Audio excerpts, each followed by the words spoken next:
Hey,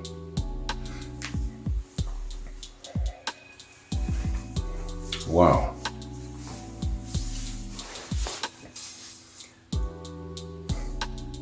So, that's Brothers and Sisters by the Allman Brothers. Damn, man. You talk about being meant to do something in this life. You come into this world, you have a whole array of different choices and different things, and then I believe that some people just have a streamlined destiny where they're just meant to do something, be a part of something, perform some great act. I believe that the Allman Brothers were meant to jam together. It's just as strongly as I believe that Led Zeppelin is a force and that they were meant to come together and create that great signature sound. I will say the exact same thing about the Allmans. Of course, they're completely two different bands, but they are both respectively very gifted. And that is the most important thing. That's the main idea. Man, I tell you, fantastic. I'm listening here, taking all of this in, and it's just so fulfilling to the feels, the soul, isn't it? Here's a pleasant surprise, man. Just like on side one with Rambling Man, I just didn't put it together that it was the Allman Brothers. And of course, I know the song and I've liked the song and all of that sort of thing. And it just never even came into my mind until I heard it and I realized, okay, it is the Allmans. I recognize the musicianship and the great masterful instrumentation. And but of course the vocals is different. And the feel of the song has kind of like a nice country elemental kind of feel to it. And you know, a little bit of a departure from the blues element, but still all the same, very, very good, still excellent, still masterful. Same thing on side two here with the instrumental, Jessica. Of course, you can equate that to the Allmans a little bit more closely than, let's say, geez, why is my mind going blank? I just said the name, Ramblin' Man. But yo, man, fantastic, yo. And in speaking about Jessica, definitely the standout tune on side two. All of them are great, but Jessica definitely is the standout. It's as if words weren't really required because that piece is just such a nice, it seems to speak for itself. You seem to kind of come up with your own story. It's as if that instrumental is something someone would choose to represent the whole spread of your life. You know, hey, Wayne, what instrumental piece would best represent you, your feels, your persona, your life, the essence of you? I would choose that, right? Jessica, damn, man. That's how I would describe it. And as it was playing out and stretching out, I was just, I was going with it. I was on that trip. I was on that road trip, you know. Man, I tell you, the Allman Brothers Band for December took so damn long to get here, you know. But well worth the wait. Now now that we're here. Yeah, you talk about having something being meant to be. I was meant to be doing this in December, where I have some time to actually do the reactions and absorb it and break it down. And you know, when Akachita said to me, "Hey Wayne, you should do Fillmore East, but do individual reactions per each song," yo, man, I'm glad it wasn't November when he said that, because I just would not have had the time to do it. But thankfully I had the time to do it in December. So, you know, that's why I'm saying, hey, it was meant to be that way. Oh man, fantastic. What can I say? 5 out of 5, definitely. If I'm gonna rate this masterful jam, and quite an accomplishment, being that I believe this album was done without Duane Allman. I believe Duane passed in 71, and this album came 2 or 3 years after that. Well, maybe they also might have recorded part of it without Barry Oakley, because I believe Barry died a year after Duane. So anyway, hey, I'm not just going to go off of the top of my head with my memory. Let's do a little background, a little read, and see if we can fill in some blanks here, man. So Wikipedia, brothers and sisters. So this is the part right here where I will segment between side 2 and going into the review now. So if let's say down the road I upload this on to YouTube and it gets blocked, then I'm going to break it up into 3 videos. So this is the end of side 2, video 2, and now we're going into what would be the review or video 3 on YouTube if it gets blocked. So let's do that now. So this is the review, man, for Brothers and Sisters. Wikipedia, Brothers and Sisters. Brothers and Sisters is the 4th studio album by American rock band the Allman Brothers. Co-produced by Johnny Sandlin and the band, the album was released August of '73 in the US by Capricorn Records. Following the death of group leader Duane Allman in '71, the Allman Brothers band released Eat a Peach in '72, a hybrid studio live album that became their biggest yet. Afterwards, the group purchased a farm in Juliet, Georgia to become a group hangout. However, bassist Barry Oakley was visibly suffering from the death of Duane. He excessively drank and consumed drugs. After nearly a year of severe depression, Oakley was killed in a motorcycle accident not dissimilar from his friends in November of '72, making it the last album to feature Oakley. Wow, man. That is sad, eh? Every time I read about it. Especially that crazy parallel between Duane's death and then just a year later, his death, so similar, even around the same time of year. The band carried on, adding new members Chuck Leavell on piano and Lamar Williams on bass. Brothers and Sisters was largely recorded over a period of 3 months at Capricorn Sound Studios in Macon, Georgia. Lead guitarist Dickie Betts assumed the role of band leader, and many of his compositions reflected a more country-inspired sound. Session guitarists Les DeDuke and Tommy Talton sat in on several songs. The album was being produced at the same time as vocalist-organist Greg Allman's solo debut, Laid Back, and features many of the same musicians and engineers. Laid Back. Tell me, is that worth a listen? Is that something that I should visit? Probably not during this month, but maybe down the road. Let me know.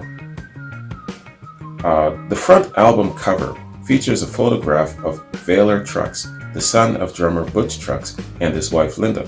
The back cover features a photograph of Brittany Oakley, the daughter of Barry Oakley, and his wife Linda. The album represented the Allmans' commercial peak. It sold over 7 million copies worldwide, landing it at the top of the top 200 pop albums for 5 weeks. Ramblin' Man became the band's first and only hit single, peaking at number 2 on the Billboard Hot 100 in '73. The album was followed by a tour of arenas and stadiums, but marred by drug problems, strained relationships, and miscommunication between the group members. Yeah, it happens. It just happens. As great as you are, these things will always plague you. But despite all of that, they still managed to keep the musicianship tight and precise. And, maybe down the road as it progresses, it started to become unglued a little bit. I'm going to get back to that. I got a question for you once I get down into my notes. All right, so let's check out reception, man. Critical reception. Reviews of Brothers and Sisters in '73 were mostly positive. Bud Scopa of Rolling Stone deemed the album No masterpiece, but the new band has shown that it can carry on the work of the old and add the appropriate new twists when necessary. They finally discovered a form that feels as natural in the studio as it does in front of their people. It's heartening to see a group of this commercial and critical stature still working so hard at getting even better." Unquote. That's from Rolling Stone. Janice Schatt of Circus was very positive, writing, "Never even in the face of adversity do the Allman Brothers quit making strong, hard-driving rock blues albums. This is another in the continuing line of quality products from the Allman Brothers Band." Unquote. Billboard called it a fine blues rock set from this fine band, featuring top lead vocals from Gregg Allman and Dickie Betts and the excellent instrumental fusion for which they are particularly well known. Unquote. In Cream, Robert Christgau said, quote, "Gregg Allman is a predictable singer who never has an unpredictable lyric to work with anyway, and the jams do roll on, but at their best, Ramblin' Man, a miraculous revitalization of rock's weirdest conceit. They just may be the best." Unquote. So that is critical reception. Very, very positive. Even coming from this Christgau guy. I gotta look him up, man. Gotta look him up. Anyway, overall, very, very good. Very positive reviews, man. And I'm sure that it definitely is a fan favorite. And yeah, so Dickie Betts, also I gotta check him out too, specifically because he seems to bring something slightly different, of course, to the table, a different sound, which overall is good because it expands, it takes them a little bit from their blues rock orientation and just infuses it with a little bit more of something. So hey, change sometimes is good. But at the same time too, I want to also investigate how his band leadership compared to Dwayne's, how it differed. Some of you were saying that he was a little bit hard-nosed and he was a little hard driving and kind of bossy or whatnot. So I wonder just what that led to. Anyway, so yeah, scrolling down to my notes. At the top of my notes, here's my question. And I'm going to quote one of my patrons.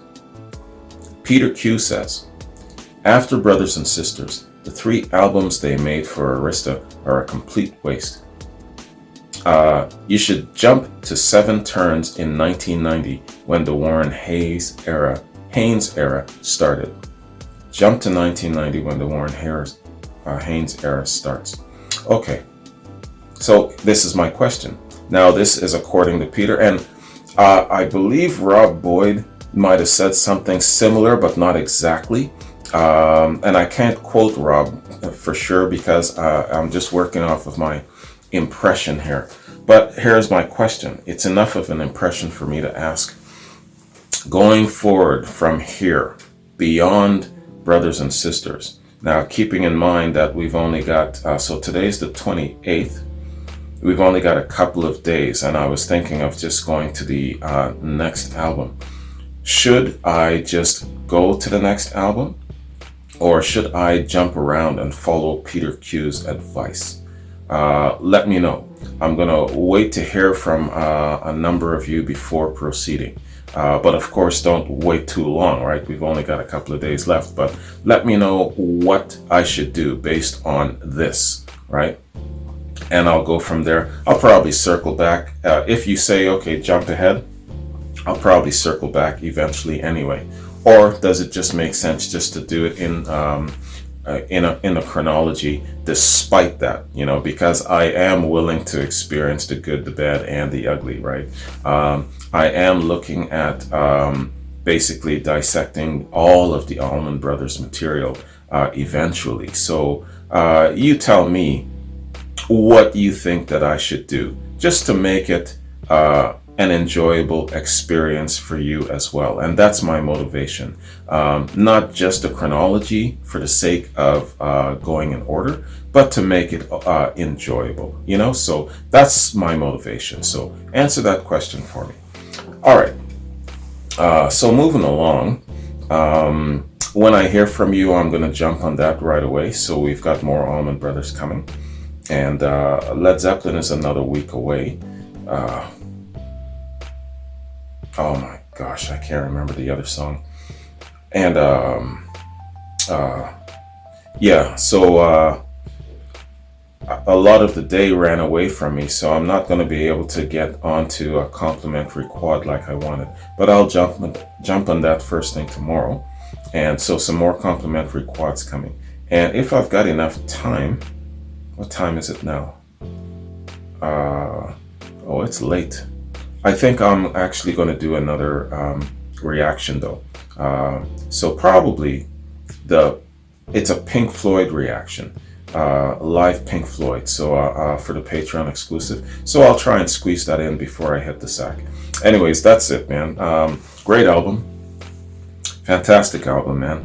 And it's one of those great classic albums that you'll always get a lot of joy out of. It's one of those albums that will never ever grow old or grow stale. It's just classic Allman Brothers, man. Fantastic. And despite their loss of Dwayne and Barry, they still move on and they're still producing great quality jams. And that's all that we as fans can ask for, you know. So it's good to know the backstory of their struggle, their challenges, and yet they're still giving us some good music. I appreciate knowing what it took for an artist to get their music to us. You know, it isn't just always an easy road. And, you know, you can quit, you can rest on your laurels and say, okay, I've given you enough and that's it. But, you know, they pushed forward and they pressed on. And even though they were faced with change, which sometimes isn't a good thing, they took that on as well. So, hey, good stuff, man. Fantastic. I'm impressed with the Allmans. And I definitely put them up there already as one of my favorite rock artists for sure. Anyways, man, that's it for me. So you guys have yourselves a good one. And I'm out of here. I'll see you in, get back to me as to what to do with the Allmans going forward from here. And whatever it is, by popular opinion, I'll jump on that. Okay? So I'll see you in my next Allman Brothers reaction. Peace.